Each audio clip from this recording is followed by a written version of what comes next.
Hello, everybody, and welcome to Meet the Prof. I'm Shane Hartley. So glad you could join us. This is a podcast where I interview Christian professors with questions I get from college students. And our goal in every single one is to encourage Christ-centered conversations on the college campus. In the studio today, even though this is a virtual studio, we have Anita Stephen. And Anita is a clinical assistant professor of nursing at the University of Florida. Anita, it is great to have you. Welcome to Meet the Prof. How are you doing? Great. I'm doing great. Praise God. Good. So the very first question I have for you is, I went to Florida State undergrad. You're at University of Florida. Can we still be friends? Is it even worth us doing this interview? I don't know. I got to think about that. Okay. As long as I don't relinquish my orange and blue. Right. You're representing well there on our screen for viewers who can see on YouTube or elsewhere. Well, I'm very eager to get to know you, appreciate this time with you, and you are passionate about being a good listener. So I'd love to hear, when did this start for you? When did this become important to you? It seems like it's an ongoing thing for me to do that, to be a good listener and to be kind, because I feel like I wasn't. In the past, it was all about me and what I wanted. And especially in academia, everybody wants to be on the top. And you have to speak more than you listen. When you go to meetings, you're up front. Like that. Yeah. So I felt God telling me to, just be quiet and listen to others more, and to show kindness, even when kindness is not shown to you, through maybe verbal, attacks or, not uncalled, but it just happens at the heat of the moment. And so, have you ever had any of those that you can share? Yeah. I had a colleague who just always very argumentative with me and not wanting to hear what I had to say. At the end, one day I lost my cool. Really? I'm smiling when I say it, but it wasn't a nice thing. And I felt terrible after. Here I am, a senior colleague that just lost her cool. I did go, made an appointment to see her and apologize. And I realized that I need to really make a conscious effort and not to take things to heart. And otherwise it's gonna hurt me as a Christian, because that's not what Christ-like behavior is. So how did that go, that conversation? Yeah. The person heard me, but I could still tell and feel that there was still, that maybe the hurt. But I have to tell you today, that colleague and I get along very well.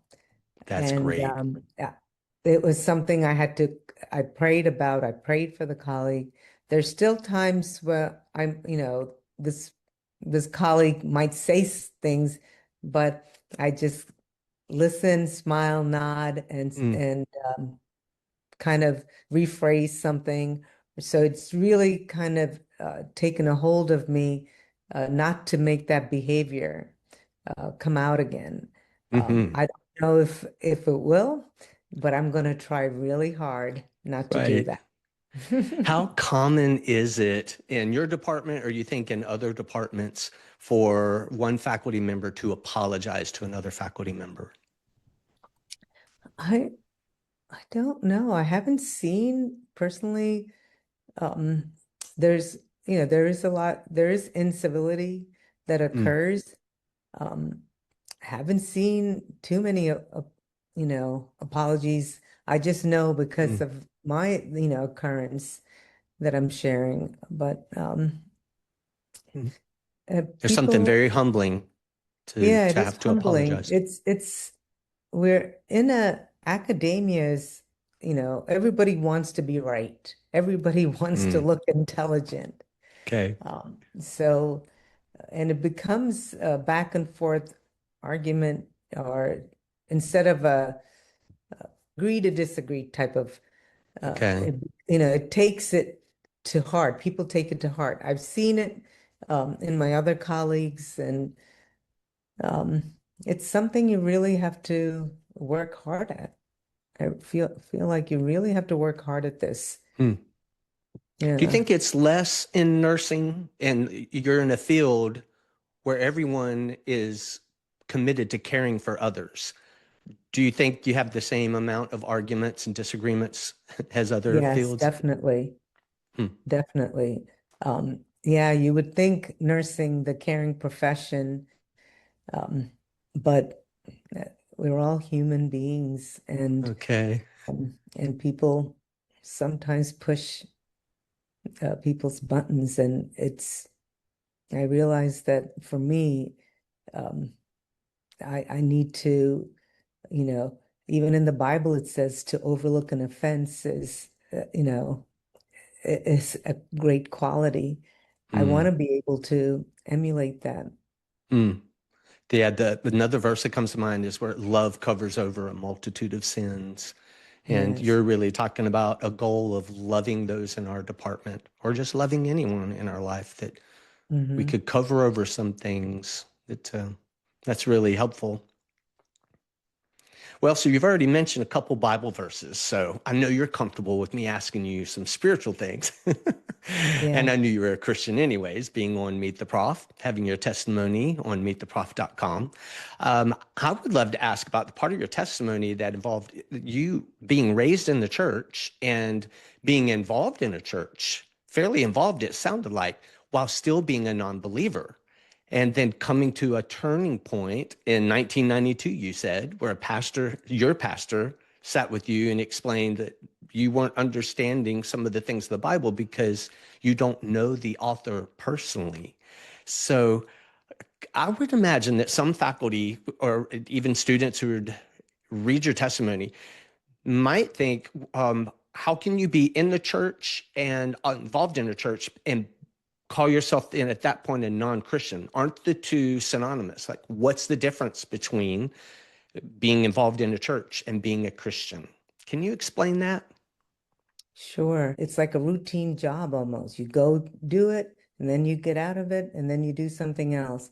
You never develop a relationship with the Lord and Savior. You don't um, understand what the Bible is telling you. You read the Bible, and maybe you just don't understand it. It's probably a version that maybe you need to get a simplified version or Mm, something. Maybe even, praying and asking God, help me to understand this. Because I know personally I did that. I would go to church, do the church things, read the Bible, but it wasn't speaking to me. It wasn't changing me. mm, And so I would I started seeking, okay, what does this mean? Now with technology, we can Google things. What is the meaning of this? What is the Hebrew meaning of this? And it's so interesting that, when you do go seeking and you get these answers, it changes you. And I feel like that this is how God works in us, each of mm. us, that whatever it is, for me, it was changing my heart, and molding it to be like His. I'm still a work in progress, but I have a heart for His heart, what He cares for. And what a good encouragement that we could actually ask God to help me understand this. I mean, it makes sense that He would want to, if uh, Mhm. if someone is seeking. And He says in the Bible, "If you seek Me, you will find Me. If you seek Me with all your heart." What's your relationship like these days with the Bible? I wish I didn't have to stop reading it and Mm, doing other work. I just mm, enjoy it. I I make it a a point to read early in the morning before I get out of bed. Um, Really? and, a Proverbs each day. Mm, Today is the 19th, so I read Proverbs 19. mm, So it's just a continual each month reading this. I do a New Testament lesson in the morning, mm, and then I also at evening I do a Psalms and an Old Testament. And mm, I'm actually reading about Saul, and, mm. it just when I read it, I think there was one verse where when he was anointed, he was shy after Samuel anointed him, and he was hiding. And then I think there was a trouble with one area of Israel, and the people needed help. And it says that the Spirit of the Lord stirred him to get up and move to go Mm. fight for these people. And I was thinking, wow, there goes the Spirit right there in the Wow. Old Testament, In the Old staring. Testament. Yeah. So, and I was Mm, thinking, I want that. I mm, want to be stirred to do the Lord's will. I mm. want the Spirit to stir me to do His will continuously. Me too. And we miss that. I mean, if we don't read it real carefully, we miss it. I mean, I've Hmm. read that Old Testament, I don't know, so many times, but now, it's like a a different look and reading. Oh, wow. That understanding and that feeling is nice. Mm. Hmm.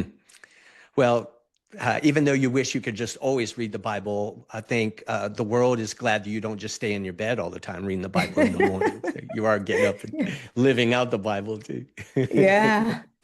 Well, so would love to talk about your relationship with students. And Mhm. to start us off, we take questions from college students. And I have a question for you from a student named Staley. So take a listen to this question.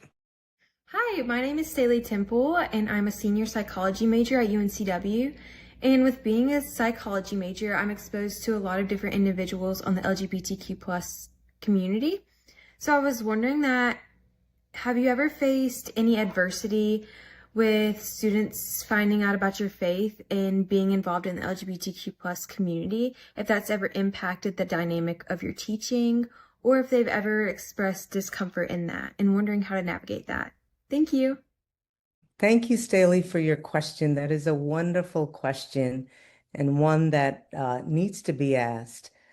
As a Christian professor, all students, all faculty are important to me. Um, I haven't gotten any kickback from the LGBTQ students or faculty. Actually, I'm really good friends with the faculty members, several faculty members that are, LGBTQ. My job is to share the love of Jesus Christ, regardless of their beliefs. And if I can do that, I feel like God is just smiling on me. As a nurse, we take care of everyone. And I can't choose and say, I don't want to take care of this patient because of their beliefs. I am going to take care of them, and they get to see Christ in me. That's a wonderful testimony in itself. Anita, how have you seen your love received by your colleagues who are part of the LGBTQ plus community? How have you had the opportunity even of expressing love in those kind of conversations? I I treat them like anybody else. I hug them. I ask them for if there's anything I could pray for. And a few of the people, faculty, um, and students will come and ask, can you pray for my mom or can you pray for Mm. my dad? I said, definitely, we'll do that. I want to be there as a light in the college for them. Um, Well, tell us some about your ministry to your own students. I know that you have been involved caring for your nursing students and have had some ministry experience with them. So, what have you seen God do? What kind of open doors has He given you over the years? Yes. Um, well, usually students come see me when they don't do well in their exams Mm-hmm. or the class. And in my office, I have a lot of Bible verses and things around, and I Oh, have a cross. And I have like a lot of little stickies on my computer with Bible verses. really? Sometimes they're not doing well at all. And I'll ask them, like, I'll go over their questions and things, and I'll ask them, would you like me to pray with you? And um, some of them says, yes, yeah, definitely. I've had one student says, no, no, thank you. And I Mm. said, okay. I still think of that student. I pray for her. I don't know what her relationship is, but um, it's just how it plays out. There Mm-hmm. is a Christian nursing student organization. My colleague and I are pretty involved with that. Is it the Um, Nursing Christian Fellowship or is it called something yeah, else? it's just a nursing Christian fellowship here Okay, we have that at our here college. at Yeah. UNC Wilmington. Good. And so we did a Friendsgiving, and we Mm. had about 30 students. I invited the crew leader, and she came and gave her little testimony and talked about a mission trip. Two of those students from that group are in Dominican Republic. They should be coming Mm. back this weekend. We also met with the students right before the spring break on a Friday for a dinner at a Mexican place here. Mm. So, and surprisingly, we had 9 students, and out of the 9, 5 were men, uh, you Is know, that young right? men. Yeah, I was Mm. really, me and the other colleague of mine, we were like, wow, this is the first time we had more Mm-hmm. more male students come, but Mm. I'm so happy. And I think one question I posed them was, okay, what are you going to do to carry and keep this moving to the next cohort? Mm. Because that's important. And having a safe place where students can see faculty in a different kind of light. Because otherwise, Mm. you don't see faculty and students getting together for dinner. Mm-hmm. That's right. So it was very nice. And, Mm. just sharing. And I think they ask a lot of questions. Oh, Mm. how did you do this? Or how, and I just answer those questions. And, that most of the time is how did you get into nursing? And, Mm. what did you do? Or were there any pitfalls? Or have you ever gotten angry at anybody? I got asked that last Friday. And I Really? said, yes, oh yeah, I get angry, but when they Mm. see me, I'm always smiling and Mm-hmm. happy.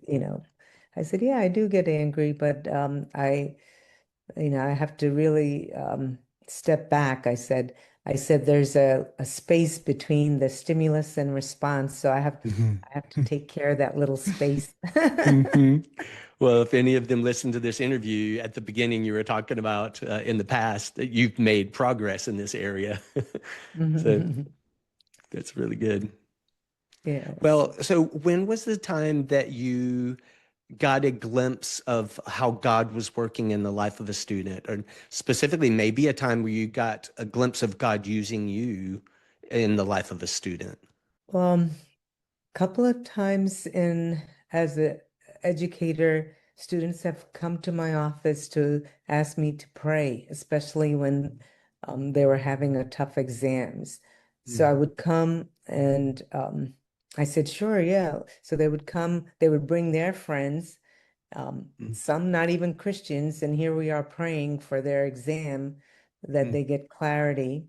Um, so It's I amazing. yeah, so I have an open door policy that they can come in and ask me anything. Good. So um I want to keep it like that because I don't want students to be hindered. Oh, it's you can't ask this professor anything, or I just want them to ask, school, personal. Um, Mm. and then some of them, share this is what they're going through. And some of the stories are hard, but I offer prayer and yeah, and Mm. we have a lot of students in the Christian fellowship that just who are not devout Christians or not Christians at all that came out Yeah, of a need that really. yeah, and And they're more. like on fire now. Oh, really? They became Hmm. Christian. I have heard stories of people belonging before they believe. That Hmm. there's been Christian communities that invite them in, that you belong with us, be with us. And it's before they believe. The believing comes Hmm. afterwards. That seems like a real powerful way of sharing the gospel. Well, I would love to hear some about your involvement with our ministry, Faculty Commons. I have colleagues that are there, Howie and Nance Kaufman at the University of Florida on staff with Faculty Commons. How did you meet them? How did you get involved with Faculty Commons at all? And tell us some about that ministry for you. So, before I mention that, I want to mention when I worked as an educator in the hospital, I was told by my boss not to mention any Christian things or Bible verses because, I was a supervisor and an educator there. And she had mentioned, oh, no putting any Bible verses, don't talk about God. And then uh, but God always had my heart to do education, and I loved it, I loved teaching and education. So he opened a door for me at UF. When I came to UF, I met a colleague named Jennifer Elder, Mm, who um, introduced me to Crew. She said there's a faculty commons actually, and I heard about Crew, and but I never heard about faculty commons. So she took me to a luncheon that Faculty Commons had once a month luncheon. I went there and I was hearing a lecture about how this professor shared the gospel in her class or his class, and I went to a couple of luncheons. I was like, wow, I said, I'm in the right place. I didn't mm, know I could share. So I started being bold and sharing Christ in my classrooms and to my mm, students, saying that I'm a passionate follower of Jesus Christ. I met Howie and Nance, and it just actually took off from there. They asked me to present one time. I presented. Then I got into this faculty commons group with Bill Hager and a bunch of other mm. faculty from all over the United States. I Faculty couldn't, fellows. yeah, faculty fellows. I couldn't be in Mhm. a better place. What a Oh. blessing that God opened all these doors for me Mm, um, to just, spread his light. So I feel like I'm in the right place, exactly where God wants me to be. So mm, I am so happy to be part of Faculty Commons and Faculty Fellows and to hear all the things that other people are doing throughout the United States and bringing the gospel to colleges. mm. One thing that I hear a lot is that there are Christian professors on campuses across the world, and yet many times they keep their faith separate to just Sundays or serving in their church. And when they're in the weekday, they're focused on work and um, maybe don't feel like they have time to do activities like you've talked about, a luncheon or a faculty Bible study. What would you say to a professor who's living their life on campus, focused exclusively on their career and keeping ministry separate to just being in their church, even on Sundays? I would say you're missing out because that is a very small part of your life. When you look at what God has for you, the eternal life is He's here, He put us here for a purpose. And if we don't do our part in doing His calling, He will get someone else. And this was told to me a long time ago. And when it was, it really took my heart and squeezed it because Mm, I don't want to, I don't want God to get someone else because I'm not obedient. mm, So you have to, if you're a Christian, you have to shine the light. The gospel is that we need to spread and tell everybody else. And it doesn't have to be um, verbally saying constantly, "Oh, I'm a Christian." Say, you can share something. I go with my family to church every Sunday. Here's a picture of us in church, mm, or um, you know, these kind of, if something, well, how do you deal with stress? Students will ask, and I'll say I pray about it.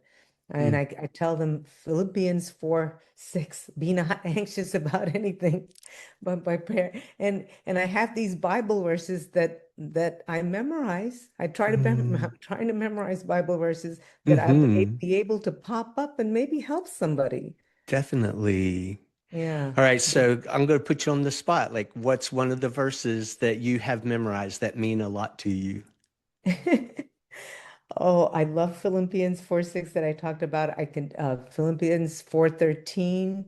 I can do all things through Christ who gives me strength. And I love this verse because it's a verse that's simple and it's good for students because it really helps them. It's Especially not during on by exam your, week. yeah, on your own. That was one verse that I taught my kids. And I remember when my daughter was in track and she was had to run, and she said that she couldn't, she says, I couldn't do it, Mom, but I kept on thinking of I can do all things through Christ who gives me strength. And And she she kept said, I going. finished the race. That's And great. I love the Psalms and a lot of the verses in the Psalms. So there's there's one Psalms 73, 23 to 26 that I just memorized. Oh, It's yeah. What is that? yet I am always with you. You hold me by my right hand. You guide me in your counsel.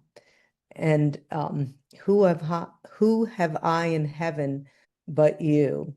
Or I have nothing on earth I desire on earth besides you. Afterwards, you'll see me um, in your glory. My heart and my flesh may fail, but you are my portion and my strength. I Mm, mean, I don't mm, know if I that's a great missed one. some words, but these kind of things build me up. That Mm, Bible is filled with these verses that really build us up, and we have to take hold of it in this world. hmm. Wow. Thank you for sharing those. Yeah, you've shown that not only in your story was the Bible a real catalyst for change early on, but it's still very much a part of your spiritual growth now, and that's inspiring. There's a lot of things that distract, and it's so easy for me to get busy in it, even doing good things. But I love your example of making a priority of God's word. Well, I'd love to ask you um, what advice you might have for students who are struggling with doubts about God. If you did have one that came to your office and was struggling with having doubts can you trust the Bible? What would you say to students like that? It reminds me of what Billy Graham said a long time ago. Mm, If you're in a plane and you were given, 1%, percent chance to live, would you take that? And I was thinking that is that is how I see the Bible. Um, Either you could take it or not. And if if you uh, look at it and um, read it and try maybe see what is it telling you. You hear about it, you decide. You take a look at it and read. And I guess the book of John is mm, in the New Testament would be the perfect book if mm, you're new to the faith. So for students, you don't have to believe what I say, but uh, take the Bible, just read this book and see if it speaks to you. And and it will. mm. At So the very least, to give it a mhm, chance, you're yeah, saying. give it a chance. Mm. Is there anything else that you would want to talk about? Anything that we haven't touched on? So no, I just reiterate to professors, please don't be shy about sharing the word because if you profess you're a Christian, we have to do our part. Otherwise, God will find somebody else, and we don't want that to happen. And for students, don't give up, uh, seek, um, knock, and the door will be opened and answered. Mm. Anita, you've talked about a lot of steps of faith that you've taken on campus, letting your students know you're a Christian and offering to pray. What do you think might be your next step of faith that God would have you take on campus? Currently, I took a big step of faith. I became the president of our faculty organization, Oh, um, something that I would never picture myself doing because I have really? to be in meetings with, the all the faculty. I conduct that, Mm. and but I'm just trusting God. In my weakness, He is my strength. And Mm. that's all that I do because I'm not um, an acclaimed researcher. There are a lot of them in our faculty, but each of us bring a gift. So everyone comes together for the business of the college, to move the college forward. I'm so thankful that you are there at UF, and I really appreciate you being on Meet the Prof. Thank you for this time. Oh, you're welcome. I truly enjoyed all these questions.